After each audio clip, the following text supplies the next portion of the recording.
अस्सलाम वालेकुम। Most romantic novel short novel.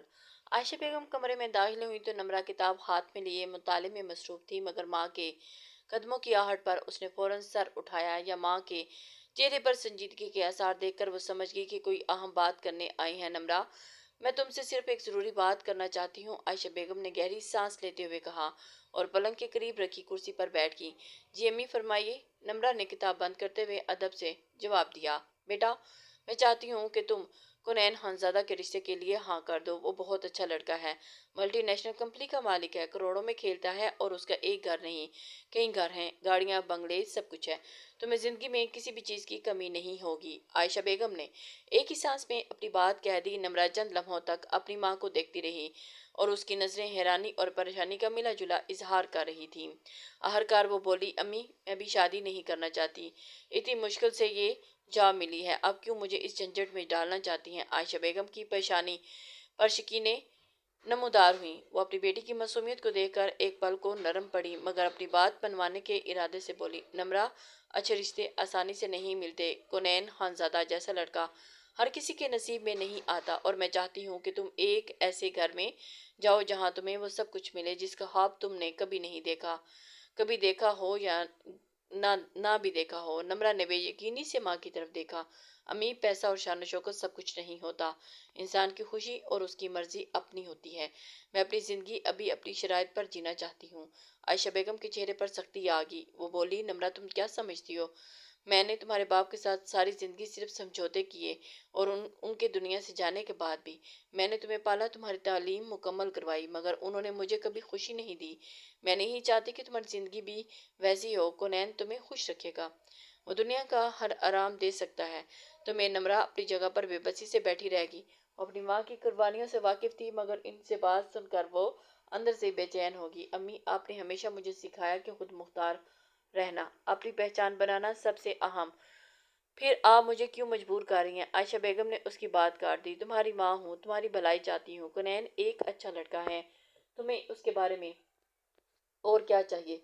नम्रा ने खामोशी से माँ की तरफ देखा था। वो जानती थी कि कुनैन खानजादा बला का हसीन है, और उसकी हल्की भूरी आंखें, कुशादा पेशानी और सख्त मर्दाना नकूश किसी को भी मुतासिर कर सकती हैं, लेकिन उसकी सख्त मिजाजी और गुस्से की कहानियां भी कम मशहूर ना थी। अम्मी, मैंने कुनैन के बारे में सुना है कि वो सख्त मिजाज है, बहुत गुस्सीले हैं। क्या ऐसा शख्स मुझे खुश रख सकेगा? नम्रा की आवाज़ में लर्जिश थी। आयशा बेगम ने गुस्से से जवाब दिया, ये सब बातें लोग बढ़ा चढ़ा कर करते हैं। मुझे अपनी बेटी पर मुकम्मल यकीन है कि तुम अपने सब्र और हिलाक से सब कुछ ठीक कर लोगी। तुम जैसी हसीन और मासूम और सुकून में ला सकती हैं। नम्रा ने मजीद कुछ न कहा। वो अपनी जगह से उठी और खामोशी से अपने कमरे की तरफ बढ़ गई। उसके दिल और दिमाग में एक तूफान उठा हुआ था। माँ की मोहब्बत, उनकी ख्वाहिशात और अपनी आज़ादी के ख्वाब एक दूसरे से टकरा रहे थे, और कमरे में जाकर पलंग पर बैठ गई। खिड़की से पार दूर आसमान पर बादल छाए थे, जैसे उसके दिल की कैफियत को अक्कासी कर रहे हों। वो जानती थी कि उसकी माँ ने उसकी खुशी के लिए हमेशा कुर्बानियाँ दी हैं, लेकिन वो खुद को कुनैन खानजादा जैसे शख्स के साथ जिंदगी गुजारने के लिए तैयार नहीं कर पा रही थी। वक़्त धीरे धीरे गुजरता चला गया। नम्रा के लाख एहतजाज के बावजूद उसकी अम्मा ने उसकी एक फरियाद नहीं सुनी थी और शादी तय कर दी थी। घर में हलचल मची हुई थी, हर तरफ बारात के इस्तकबाल की तैयारियों का शोर था, लेकिन नम्रा के दिल में सुकून का शायबा तक न था। वो आयशा बेगम के फैसले के खिलाफ एहतजाज करती रही थी, मगर अम्मा के अटल इरादे के आगे वो बेबस हो चुकी थी। आज उसकी जिंदगी का सबसे अहम दिन था, लेकिन वो खुशी से कोसों दूर थी। घर में मौजूद चंद मेहमान, जो ज्यादातर मोहल्ले के लोग थे, बारात के इंतजार में बाहर सेन में जमा थे। बाप के इंतकाल के बाद ददयाल ने उनसे रिश्ता तोड़ लिया था, और खानदान के नाम पर सिर्फ एक खाला थी जो हमेशा नम्रा और उसकी माँ के करीब रही थी। नम्रा ने उन्हें अपने पास बुलाया और हल्की आवाज में बोली, खाला, ये सब क्या हो रहा है? अम्मी ने हमेशा इज्जत और खुददारी की बात की है, न कि दौलत की चाह की, और ना ही ऐसे रिश्ते की। मुझे कोनैन के बारे में सब मालूम है। खाला ने उसकी बात काटते हुए कहा। नम्रा, चुप हो जाओ, ये वक्त शिकायतें करने का नहीं। तुम्हारी माँ ने जो भी फैसला किया तुम्हारी भलाई के लिए किया है। हमारी लड़कियां इस तरह के सवाल नहीं करती। बस दिल छोटा ना करो और जल्दी तैयार हो जाओ, बारात किसी वक्त भी आ सकती है। نمرہ نے بے بسی سے خالہ کی طرف دیکھا اور وہ ان کی باتوں کو سمجھنے کی کوشش کر رہی تھی، مگر اس کا دل کسی انہونی کی گواہی دے رہا تھا۔ خالہ کمرے سے نکل گئی اور نمرہ آئینے کے سامنے بیٹھ گئی۔ میک اپ آرٹسٹ نے اسے تیار کرنا شروع کر دیا۔ تقریباً 2 گھنٹے کی محنت کے بعد وہ مکمل طور پر تیار تھی۔ سرخ جوڑے میں ملبوس نمرہ آئینے میں اپنے عکس کو دیکھ رہی تھی۔ وہ بے حد حسین لگ رہی تھی، مگر اس کے چہرے پر کوئی خوشی کا نشان نہیں تھا۔ تھوڑی دیر کے بعد بارات کی آمد پر اطلاع ملی۔ وہ حیران ہوئی، نہ ڈھول تھا، نہ بینڈ، نہ کوئی ہنگامہ۔ بارات خاموشی سے آ چکی تھی، جیسے کسی کے حکم کی تعمیل میں آئی ہو۔ کچھ دیر کے بعد عائشہ بیگم کمرے میں داخل ہوئیں اور ان کے چہرے پر ایک عجیب سی خوشی تھی، جیسے وہ کسی بڑے خواب کی تکمیل پر مطمئن ہو۔ انہوں نے ہاتھ میں پکڑا ہوا لال دوپٹہ نمرہ کے سر پر ڈالا اور اسے دعا دیتے ہوئے بولی، دیکھو نمرہ، آج میں تمہیں یہاں سے رخصت کر رہی ہوں۔ میری بچی، مجھے کبھی مایوس نہ کرنا۔ اب وہی تمہارا گھر ہے، وہی تمہاری دنیا، اور یاد رکھو میری لاڈو، آج تمہاری یہاں سے ڈولی اٹھے گی تو جنازہ تمہارے سسرال سے ہی اٹھنا چاہیے۔ نمرہ حیرت سے اپنی ماں کی طرف دیکھتی رہ گئی۔ یہ وہی ماں تھی جنہوں نے اسے ہمیشہ اپنی شہزادی کی طرح پالا تھا، ہر خوشی اس کی جھولی میں ڈال دی تھی، اور آج ان کی باتوں کا یہ رخ نمرہ کو چکرا رہا تھا۔ وہ کچھ کہنا چاہتی تھی، مگر الفاظ جیسے اس کے لبوں پر جم گئے تھے۔ اسی وقت دروازہ کھلا اور مولوی صاحب کے ساتھ 2 مرد اندر داخل ہوئے۔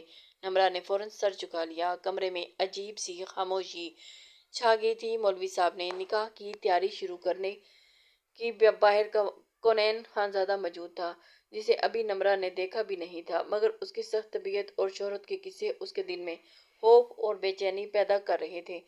مولوی صاحب نے نکاح کا خطبہ پڑھنا شروع کیا۔ ان کی گہری آواز کمرے میں خاموشی کو توڑ رہی تھی، مگر نمرہ کے دل کی دھڑکن اتنی تیز تھی کہ اسے کچھ سنائی نہ دے رہا تھا۔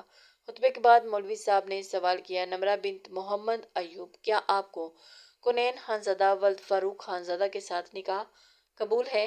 نمرہ نے ایک لمحے کو سر اٹھایا اور ماں کی طرف دیکھا اور پھر خالہ کو۔ ان دونوں کے چہرے پر مطمئن مسکراہٹ تھی، جیسے انہوں نے اپنی زندگی کا سب سے اہم کام کر دیا ہو۔ نمرہ نے دل پر پتھر رکھ کر آہستہ سے کہا، قبول ہے۔ مولوی صاحب نے سوال دوبارہ اور دہرایا اور نمرہ نے ہر بار ہلکی آواز میں کہا، قبول ہے۔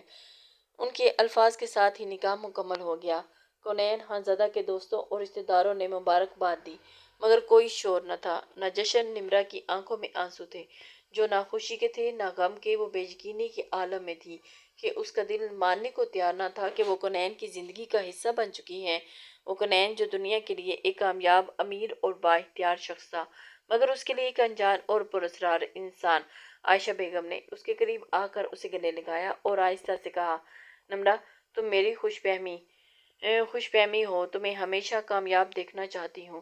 یہ راستہ تمہارے لیے مشکل ہو سکتا ہے، مگر تم ہر امتحان میں کامیاب ہوگی۔ نمرہ نے ماں کے الفاظ سنے، مگر ان کے معنی سمجھنے سے قاصر تھی۔ اس کی زندگی کا ایک نیا باب شروع ہو چکا تھا، مگر اس کا دل پرانی زندگی کے خوابوں میں الجھا ہوا تھا۔ نکاح کے بعد نمرہ نے سوچا تھا کہ اب گھر میں کھانے کا انتظام ہوگا، مہمان کھائیں گے، ہنسی مذاق ہوگا، اور شاید کچھ یادگار لمحے تصویروں میں قید کیے جائیں گے، لیکن یہاں سب کچھ خلاف توقع ہو رہا تھا۔